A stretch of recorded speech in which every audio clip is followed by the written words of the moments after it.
E nós vamos hoje meditar, aliás, nós vamos continuar meditando no Evangelho de João.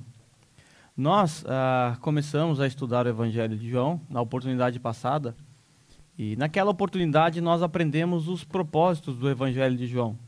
João, quando ele pegou uma pena para escrever o seu Evangelho, nós vimos que ele tinha alguns propósitos específicos, lembra?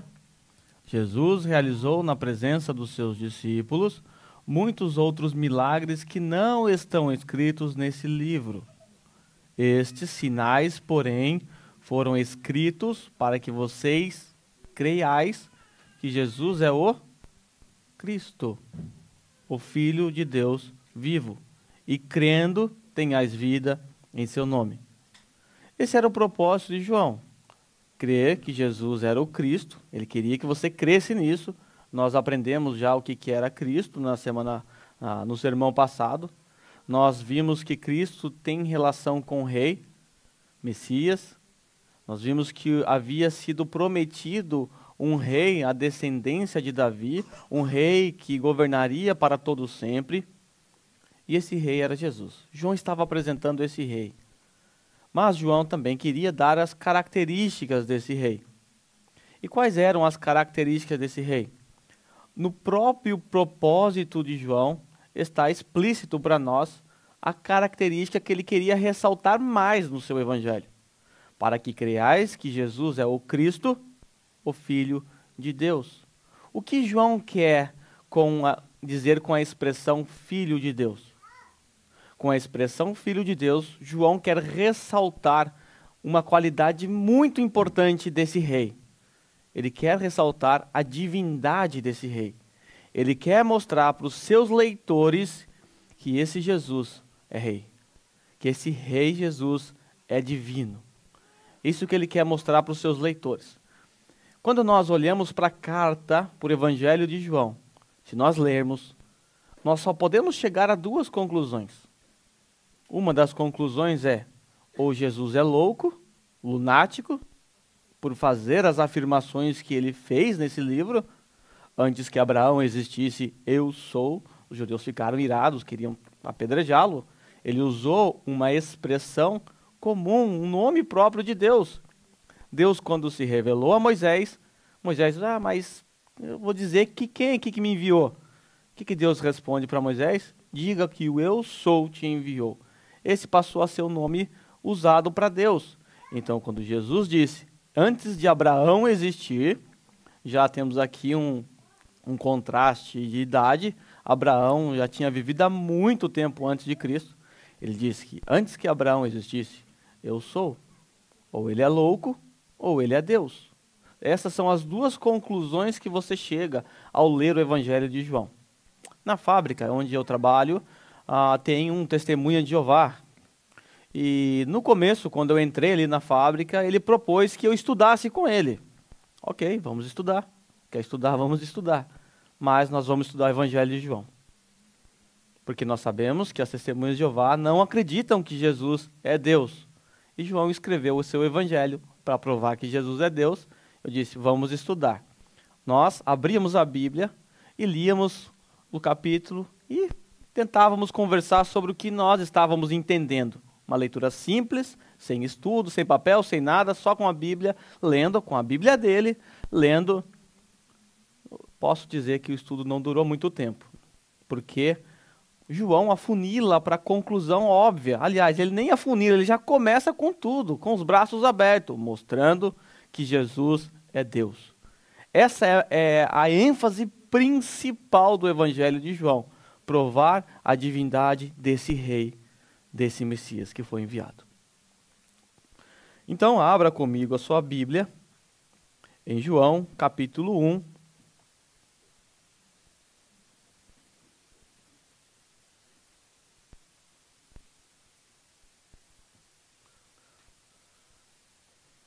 João, capítulo 1. Nós leremos até o versículo 5. Todos encontraram? Sim. Estou lendo na Nova Versão Internacional. O texto diz o seguinte: No princípio era aquele que é a palavra. Ele estava com Deus e era Deus. Ele estava com Deus no princípio. Todas as coisas foram feitas por intermédio dele, e sem ele nada do que existe teria sido feito. Nele estava a vida, e esta era a luz dos homens. A luz brilha nas trevas, e as trevas não a derrotaram. Nós estamos diante do chamado prólogo de João, a introdução ao seu evangelho. E o que João faz? João já logo de cara dá as cartas. Ele mostra qual será o seu objetivo, qual será o seu propósito por toda essa carta. Como que João começa o seu evangelho? João começa o seu evangelho com a palavra no princípio. Deixa eu fazer um teste com os irmãos. Você consegue lembrar de um outro texto que começa com no princípio? Então você vai completar para mim, sem ser esse texto de João. Então eu digo no princípio. Aí, tá vendo? Funciona. Funciona ainda hoje. João é muito inteligente. E era exatamente isso que João queria dos seus leitores, que eles, ao olharem para sua carta, logo no começo, no princípio. Opa, isso me remete a algum lugar. A vocês foram remetidos a um versículo, que é Gênesis 1:1. Para os leitores originais de João, que eram judeus, na sua grande maioria, eles seriam remetidos a todo o livro de Gênesis. Porque sabe como é o nome do livro de Gênesis em hebraico? Bereshit. E sabe o que significa Bereshit? No princípio. Você foi remetido a um versículo. O judeu seria remetido a todo um livro. O livro de Gênesis. Os judeus, quando eles dão nome aos seus livros, eles usavam as primeiras palavras do livro. O livro de Gênesis começa como? No princípio. Então, abra para mim em Gênesis, eu diria para você. O judeu diria, abra para mim no livro no princípio. João usa de elementos do princípio, da história do princípio em Gênesis, para quê? Para fazer com que os seus leitores voltem a sua mente para Gênesis capítulo 1. Por que ele faz isso? Porque nós temos a revelação de Deus em Gênesis capítulo 1. E como nós vimos na aula ontem, em Alicerces Firmes, nós esperaríamos que um livro que fala a respeito de Deus, da revelação sobre quem Ele é, começasse dando o CPF, o RG, os documentos de Deus, provando o que Ele fazia, tentando provar a existência de Deus. Mas o autor de Gênesis, ele não começa assim.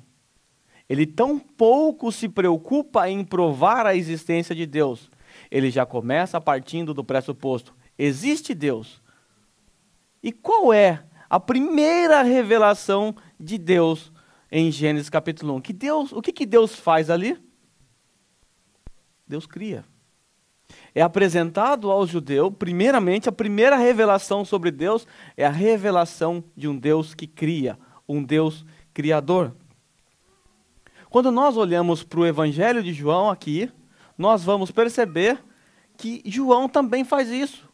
João apresenta Jesus como aquele que criou todas as coisas.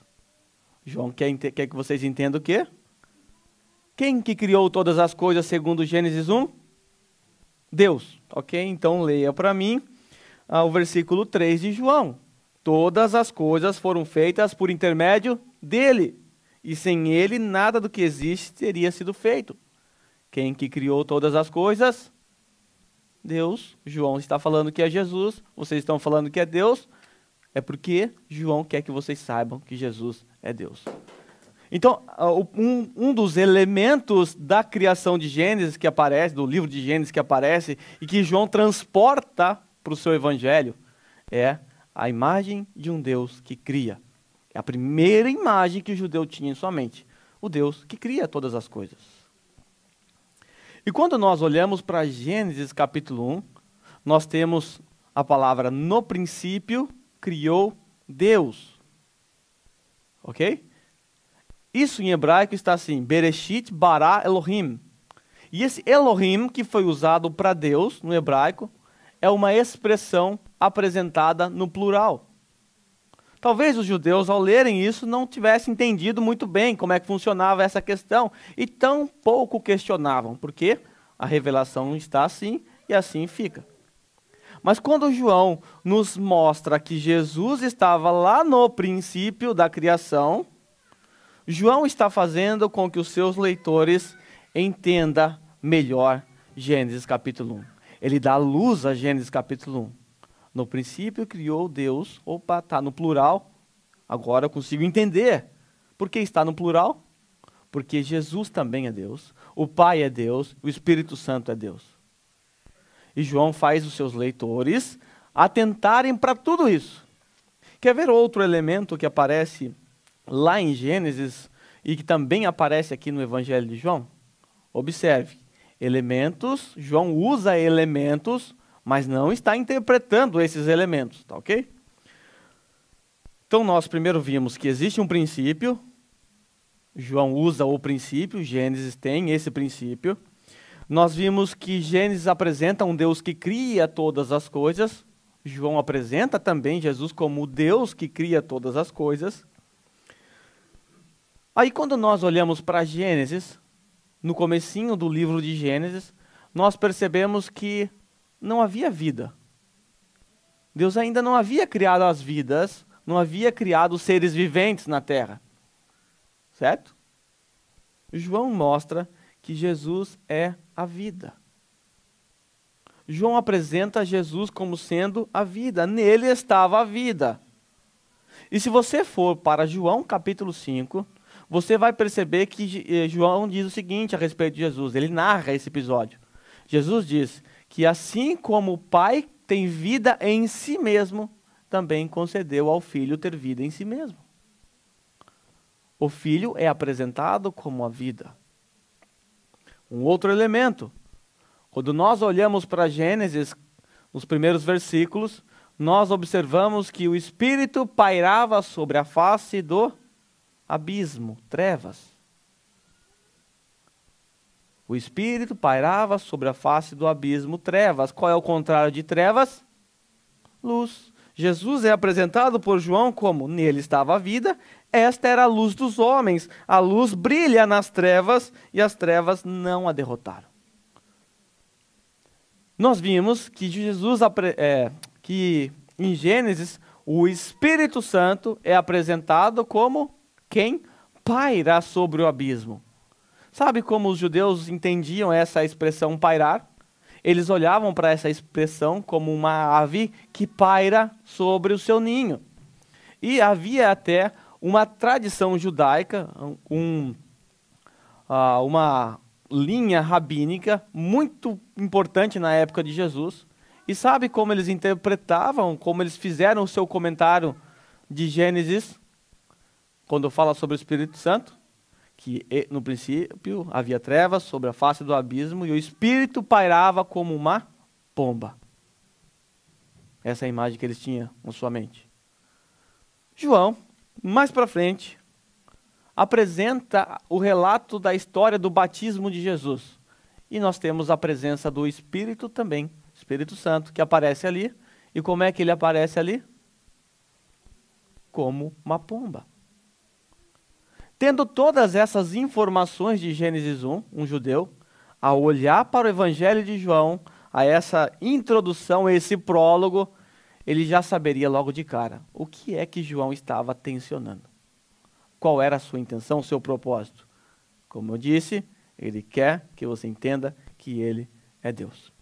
O versículo 1 nós temos, no princípio é aquele que é a palavra, ou, dependendo da sua tradução, aquele que é o verbo.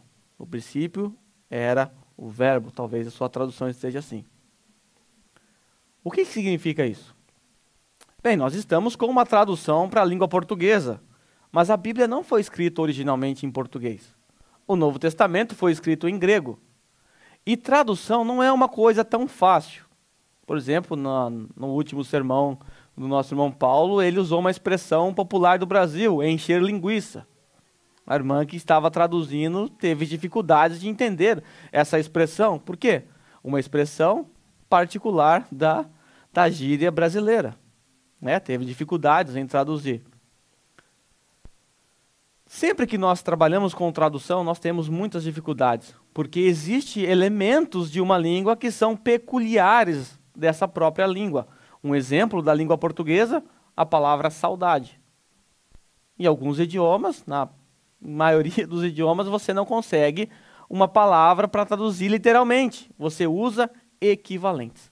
E quando nós estamos com a tradução das Escrituras, não é obrigação do tradutor explicar o texto para nós. O que um tradutor faz? Ele usa uma palavra que mais se aproxima da intenção do autor e coloca aqui. É responsabilidade de quem explicar para vocês? Do pregador, dos comentários bíblicos. Eles têm essa responsabilidade, não os tradutores. Mas alguns estudiosos chegam à conclusão de que essa palavra aqui não deveria ter sido traduzida. Ela deveria permanecer em grego para nós. Isso faria com que os leitores, ao não entender isso, pesquisassem sobre o assunto. Porque nós olhamos aqui aquele que é a palavra, aquele que é o verbo, e nós já entendemos de acordo com o que foi traduzido. Mas essas traduções, elas não são suficientes para explicar o contexto que há por trás dessa palavra. A palavra usada aqui é uma expressão chamada logos, que foi traduzido como verbo ou palavra, logos. O João está apresentando Jesus como logos. O que é logos para nós? Nós não temos na nossa cultura, nós não pensamos, nós não refletimos sobre o que é esse logos. Mas o conceito de logos era uma coisa muito forte, era um conceito muito predominante já nos tempos de João. Aliás, 500 anos antes de Cristo, Heráclito já havia, dentro de uma filosofia grega, de uma cultura grega, elaborado um conceito sobre o tal do logos. Só que esse conceito de logos é um conceito muito amplo, que não dá para eu explicar tudo aqui para os irmãos, porque precisaríamos estudar um pouquinho de filosofia. Nós estamos aqui para estudar filosofia. Mas, fazendo um apanhado geral dos posicionamentos do logos, né, o logos, Parmênides, outros homens dentro da filosofia grega foram elaborando o seu conceito de logos, ou aperfeiçoando, mudando alguma coisa ali. Tá? Para Heráclito, o conceito de logos desembocava numa divindade panteísta, tá? Para você ter uma ideia. Já outros não criam que o logos era uma divindade panteísta, mas cria sim que o logos era uma divindade. Outros criam que o logos era uma força impessoal que criou todas as coisas. Havia esse conceito por trás do logos. Enfim, havia muitos conceitos por trás do logos. Que o logos era uma força impessoal, que o logos era a força criadora de todas as coisas. Nós não temos condições de saber exatamente o que João queria transmitir para nós com o logos. Que logos ele está falando? Logos da mentalidade de quem? Também havia o logos dentro da cultura judaica. O logos não era próprio dos gregos. Havia também o conceito do logos, a sabedoria. Lembra? Aquela sabedoria que clama pela rua é o conceito de logos. O que João está fazendo? De onde João está extraindo o seu conceito de logos? Nós não temos condições de saber. Mas o que nós sabemos é que todo conceito de logos desemboca numa divindade. É impossível você acreditar, dentro da filosofia grega, é impossível um conceito de logos que não seja um conceito de um logos divino. Ainda que um conceito equivocado, ainda que um conceito que desemboque em uns desvios doutrinários, como o panteísmo. Mas o fato é que não existe um logos que não seja divino. João, não sei o que ele está querendo aqui, mas ele apresenta Jesus como logos, o criador de todas as coisas. Mas ele não apresenta Jesus como uma força impessoal. Ele apresenta Jesus para nós como um ser pessoal. O conceito de logos, em algumas linhas, apresentava o logos como uma força impessoal, uma força que não se relaciona. João está mostrando para nós que Jesus não é uma força impessoal. Ele está mostrando para nós que Jesus se relaciona. Veja o versículo 1. Ele estava com Deus. Ele se relacionava com Deus. Nós sabemos que havia pleno relacionamento entre o Pai, Filho e Espírito Santo. Lá na criação, quando Deus vai criar o homem, façamos o homem à nossa imagem e semelhança. Já havia um relacionamento entre eles. Eles conversavam entre si. Não é uma força impessoal. Jesus é uma força pessoal. É um ser, é o Logos que se relaciona com alguém. Ele se relacionava com o Pai antes da criação. Quando nós observamos o versículo 14, João nos mostra que realmente o Logos é pessoal. O que diz o versículo 14? Veja aí, acompanha comigo.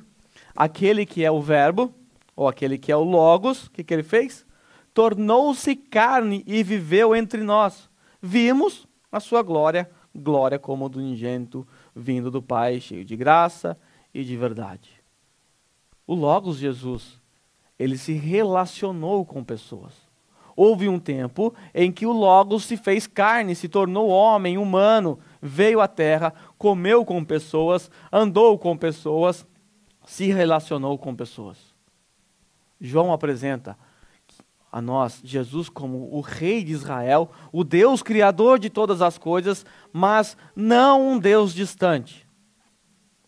O Deus apresentado aqui, o Logos apresentado aqui para nós, é aquele Deus que está presente. Aquele Deus que anda com os pobres, aquele Deus que anda com as pessoas, aquele Deus que cura os enfermos, aquele Deus que dorme na casa de alguém, que precisa de uma casa emprestada para realizar uma Páscoa. Ele tinha relacionamento com pessoas no seu tempo. E ele tem relacionamento com você hoje. Se você é um filho dele, você pode se relacionar com ele. Você pode conversar com ele, você pode orar a ele. Porque o nosso Deus, ele não é um Deus distante, ele é um Deus perto, é um Deus que se relaciona conosco. Nós temos esse privilégio de conversar com Jesus, o Criador de todas as coisas, o Logos. João quer mostrar para nós também a pré-existência de Jesus. Numa igreja que eu fiz parte no Brasil, acho que eu tinha já uns 17 anos, eu nem tinha habilitação ainda, nós queríamos uma escola bíblica, a gente queria aprender. Eu e mais alguns amigos meio doidos lá, nós queríamos realmente estudar e achávamos que o estudo não estava sendo suficiente. A gente ia para a escola bíblica, aprendia sobre como procurar emprego, como preencher um currículo. Não era isso que eu queria aprender sobre Bíblia. Aí, eu e meu amigo falamos, em vez de criticarmos, vamos elaborar um projeto. Fizemos um projeto de uma escola bíblica, deu umas 70 páginas ali, uma escola bíblica que a gente gostaria de participar. Sistemática, cada classe aprenderia um assunto, e semelhante ao que nós estamos fazendo no Alicerces Firmes. Apresentamos ao pastor. O pastor disse que a igreja não precisava daquilo, que ela estava bem. Bom, tá ok, vamos fazer um teste. Elaboramos um questionário com 30 questões básicas da fé cristã. Básicas da fé cristã, que o Enzo responde. Bem, uma das perguntas era a respeito de Jesus. Tinha uma pergunta assim: Jesus era Deus? Mais de 80% de uma igreja com 160, 170 membros, então faça as contas, responderam que Jesus não era Deus. Tá? Essa é a igreja que não precisava de estudo bíblico. Não era Deus. Mais de 70% da igreja responderam que Jesus passou a existir a partir de Maria. Não sabiam que Jesus era pré-existente. Não sabia que antes de Maria o Logos já estava lá na criação. Que o Logos é eterno. Que Jesus é eterno. E eu poderia entrar nos outros detalhes dessa entrevista, mas esses aqui é importante. Por quê? Nem todos sabem que Jesus é pré-existente. Antes de Maria, antes de ser concebido por Maria, Jesus já existia. O texto nos mostra que lá no princípio ele estava com Deus. Ele não foi criado no princípio.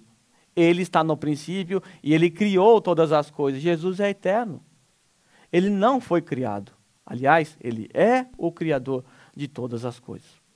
Portanto, se a sua mente é que Jesus nasceu a partir de Maria, não preciso fazer uma entrevista aqui, espero, né? Mas nós precisamos de uma escola bíblica para aprender sempre.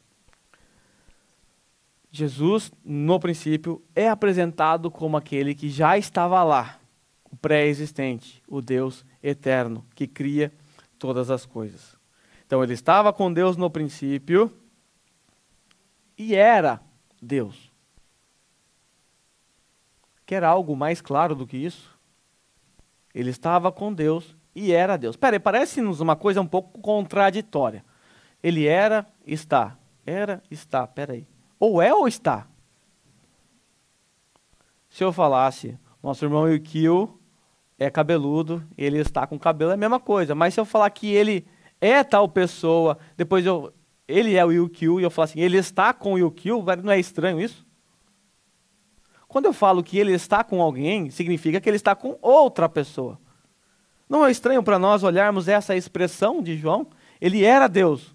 Ele estava com Deus e ele é Deus. Espera aí, ele é ou está? Como é que nós resolvemos isso?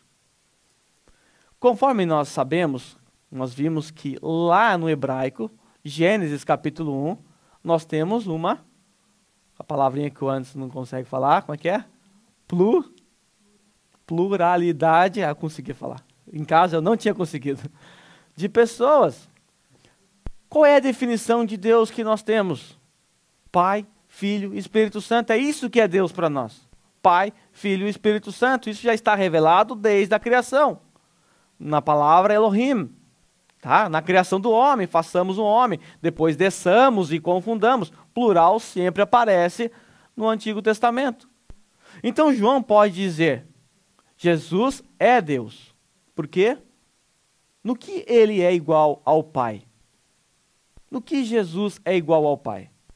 Nós já aprendemos isso em Cristologia, mas nós vamos repetir. Ele é igual ao seu Pai na sua natureza. Então, quando nós olhamos para Deus, para a Trindade, nós vemos uma única natureza. Que natureza é essa? Divina. Quando nós olhamos para o Pai, para o Filho e para o Espírito Santo, nós vemos 3 pessoas e uma única natureza. Então nós não temos 3 deuses, nós temos um Deus, porque nós temos uma única natureza. Lembra? Senhor, mostra-nos o Pai. E Jesus diz, Felipe, há tanto tempo estou com vocês, como você me pede, para que eu mostre o Pai. Quem vê o Filho, vê o Pai. Espera aí, é a mesma pessoa? Não é a mesma pessoa, mas possuem a mesma essência, a mesma natureza. Por isso João pode dizer, ele era Deus. Por quê? Porque ele tem a natureza divina. E pode dizer, ele estava com Deus. Por quê?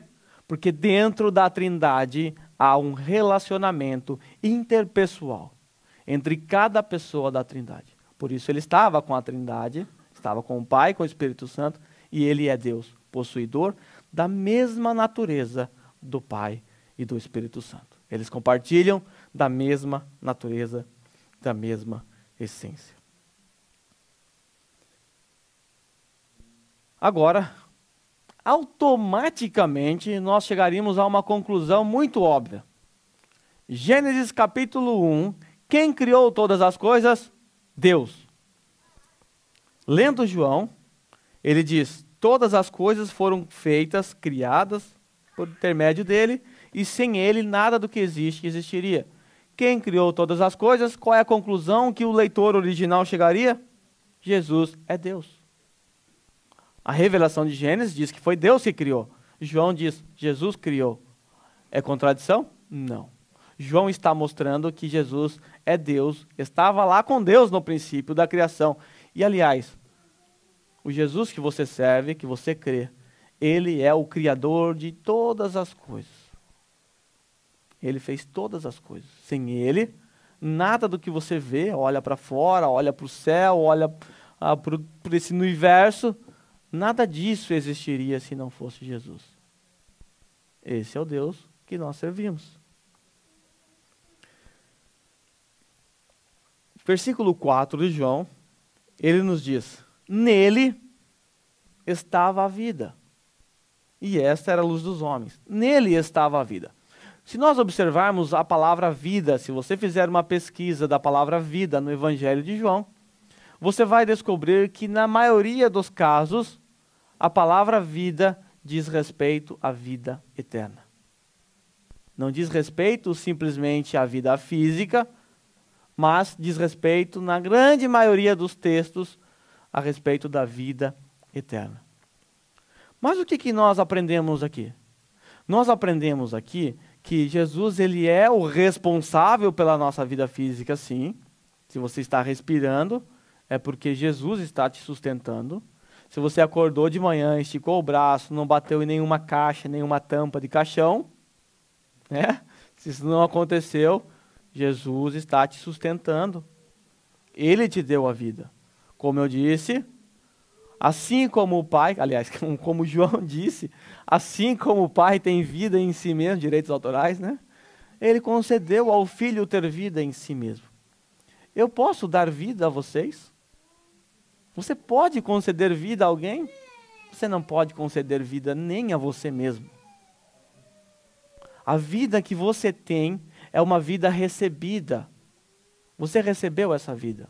De quem? Jesus. E é Ele que te sustenta por toda a sua vida. Se você está respirando, se você está andando, se você está aqui hoje, é graças a Jesus Cristo. Te sustenta, te dá vida. Mas, essa vida física que você tem, os incrédulos também recebem de Jesus. Se você olhar na rua, passando muitos japoneses aqui, nós vamos ver que eles estão vivos. Ninguém é zumbi. Ninguém é morto-vivo. Todos estão vivos.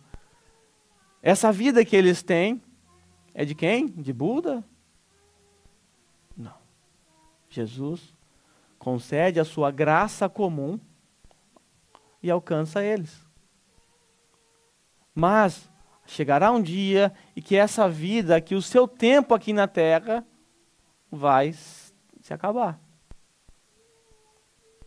Daqui para frente, depois da morte, nós vamos entrar na vida mais importante que Jesus veio oferecer, que é a vida eterna. A vida eterna. Todos nós, sem exceção, vamos um dia ser colocados num caixote, vamos ser cremados, se nós estivermos aqui no Japão. Nós vamos morrer. E não é simplesmente essa vida física que Jesus quer te oferecer. Se nós esperarmos dessa vida apenas, somos os mais miseráveis seres humanos. A vida que Jesus veio oferecer é uma vida eterna.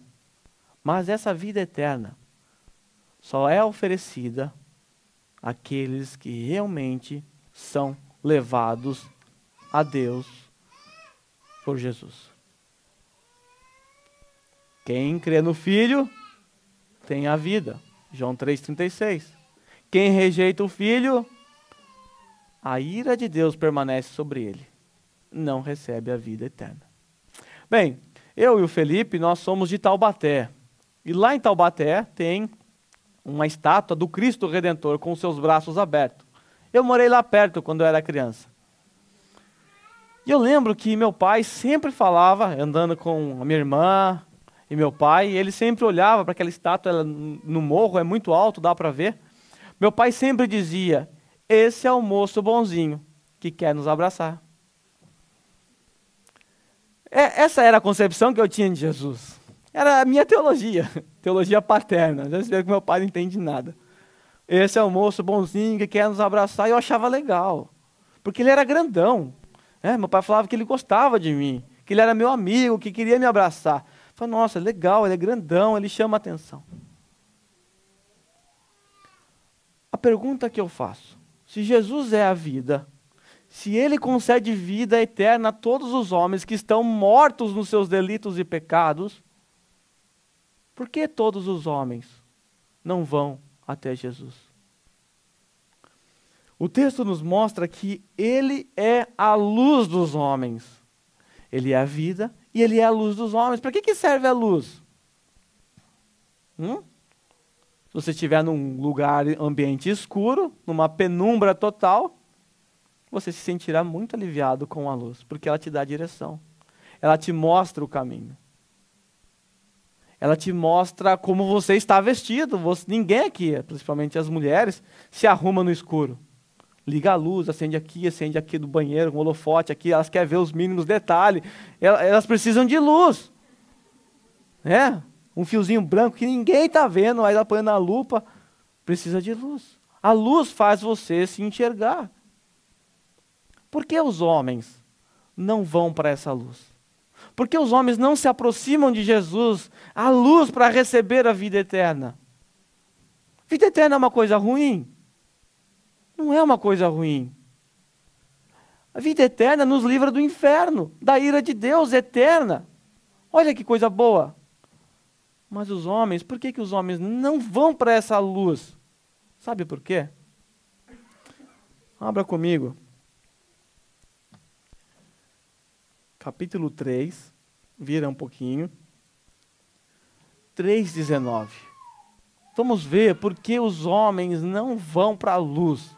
Jesus tão bom, aquele moço bonzinho, com os braços abertos, querendo te abraçar. Ele é muito bom.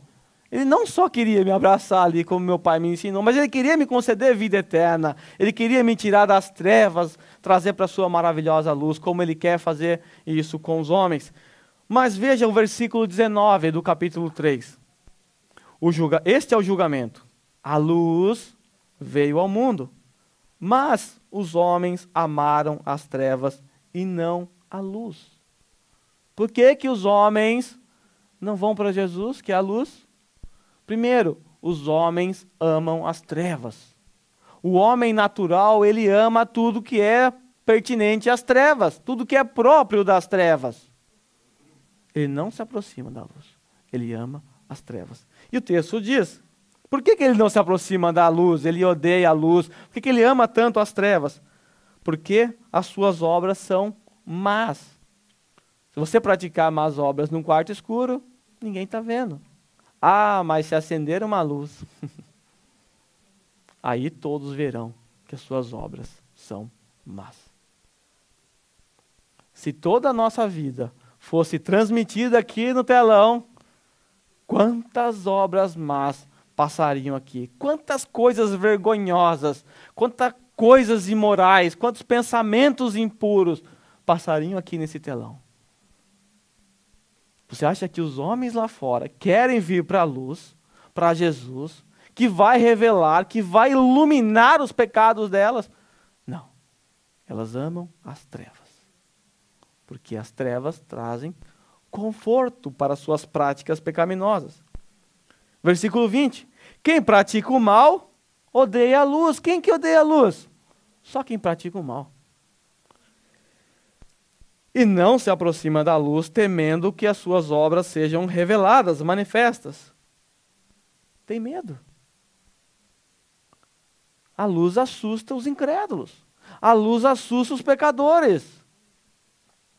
E o texto diz, mas quem pratica a verdade? Aqueles que foram salvos, alcançados pela luz de Jesus. Quem pratica a verdade, ele faz o quê? Ele corre da luz? Não, ele vai para a luz. Para que se veja claramente que as suas obras são realizadas por intermédio de Deus. Ele, na verdade, ele se aproxima da luz para exaltar a luz, porque ele se aproxima da luz como um salvo, como alguém que obedece a Deus, como alguém que ama a verdade, para no final se exaltar, eu sou bom. Não, para que a obra de Deus realizada na vida dele, que o capacitou a fazer aquilo, seja revelado a sua autoria. Quem? Deus. Irmãos, nós estamos com o Evangelho em nossas mãos, nós estamos estudando o Evangelho e nós temos o compromisso de pregar o verdadeiro Evangelho. Esse é o compromisso nosso aqui, a nossa igreja. Mas é importante nós sabermos, É importante vocês saberem que se nós continuarmos pregando o Evangelho de Jesus como ele tem que ser pregado, ou seja, se nós continuarmos apontando esses holofotes para a vida das pessoas que vierem aqui, saiba e não se assuste com isso. Muitos simplesmente vão embora. Muitos simplesmente sairão por essas portas, não pisarão mais aqui dentro. Por quê? Porque detesta a luz e ama as trevas. Nosso compromisso tem que ser sempre com a verdade. Não importa se vai arder os olhos das pessoas com tanta luz. Não importa se o número de pessoas aqui dentro vai esvaziar. Nosso compromisso não é com pessoas. Nosso compromisso é com a verdadeira luz, que ilumina todos os homens. Nós já fizemos culto aqui com 4, 5 pessoas, e isso não importa o número de pessoas. O importa é que as pessoas que estiverem aqui, elas amem a verdade e venham aqui por causa da luz. É essa luz de Jesus que revela ao crente quem ele é. É essa luz de Jesus que revela a você o quão pecador você é. Nas trevas você não tem noção. Você acha que a maquiagem está boa, mas você está parecendo um palhaço, uma palhaça. Quando você vai para a luz, seus pecados são revelados. E você, como um crente que ama a verdade, o que você faz? Você corre ainda mais para a luz, para que mais e mais os seus pecados sejam revelados, para que você se arrependa deles. Qual é o seu compromisso? Seu compromisso é com a verdade. Qual é o nosso compromisso quando viemos aqui à frente, quando estamos aqui à frente? É não colocar pano no holofote para que a luz não te incomode. O estobo que eu uso no quarto para dormir, ele tem umas luzinhas. Eu coloquei um pedaço de insufilme, porque atrapalhava aquela luz, o sono. E eu coloquei um pano em cima daquilo. O insufilme não foi suficiente, viu, Wagner? Não deu. Coloquei um pano. Nós não vamos colocar panos na luz. Você, na fábrica, você com os seus filhos, não coloque panos na hora de pregar o Evangelho. Ele tem que ser dado conforme ele é ensinado pelas Sagradas Escrituras. Quando nós olhamos para Paulo, Paulo diz o seguinte: eu sou o principal dos pecadores. Ah, não, você pensa assim, ele não conhece, ele não me conhece. Ah, se ele viesse aqui na minha igreja, ele mudaria de ideia. Gente, por que Paulo teve essa compreensão de que ele era tão pecador assim? Sabe por que ele chegou a essa conclusão? Porque ele estava muito próximo da luz. Muito próximo da luz. Talvez se você se ache não tão pecador assim, é porque você não está tão próximo dessa luz. Você precisa se aproximar mais, para você se reconhecer. Para você saber quem você realmente é. Para você deixar de se enganar. Você ama Jesus? Você ama o seu Evangelho? Venha para a luz. Se aproxime ainda mais da luz. Reconhecendo os seus pecados, arrependa-se. Arrependa-se. Abandone. Vamos nos colocar em pé.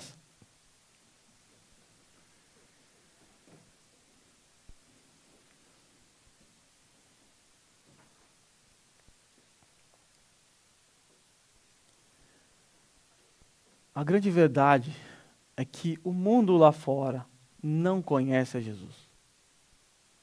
A verdade é que pessoas do seu lado na fábrica também não conhecem a Jesus. E você aqui, como um cristão, como alguém que foi alcançado pela luz, você tem a incumbência de pregar o genuíno evangelho a essas pessoas. Por quê?